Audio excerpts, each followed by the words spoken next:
Hi guys!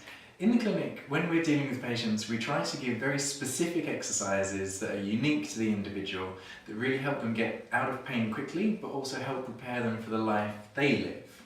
And an example of this happened today in the clinic where I was treating a guy that practices Brazilian Jiu-Jitsu, which involves a lot of grappling and ground wrestling, and they have lower back pain.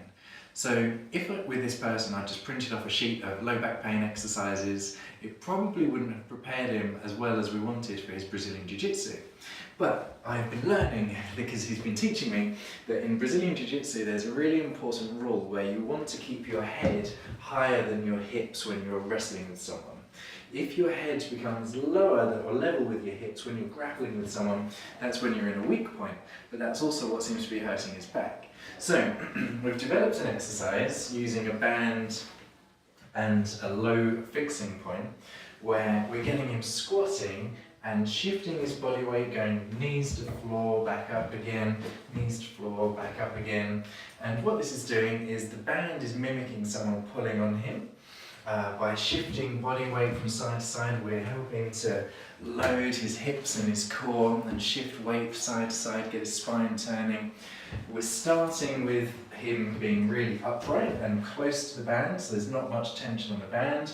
And then gradually, as his back improves, we're going to move back, getting more tension on the band, and then we're also going to go into that weak position and get him doing the exercise in a weak position with his head being level with his hips. So there's a progression with the exercise as well that's going to really prepare him for the sport that he loves. Now, the point of this exercise is that I want you to do, is not that I want you to do that exercise. Out of the thousands of patients that we've seen in this clinic, that exercise is probably only relevant for 3 of them.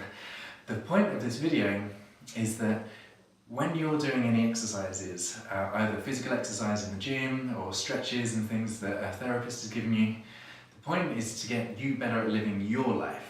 So you need to break down the components that matter to you. So if you're a gardener, you need to be able to lift and reach, lift from the floor, reach the floor.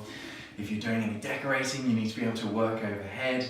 If you're a runner, you need to be flexible enough and strong enough to move your hips and your feet and apart from each other thousands of times over distance.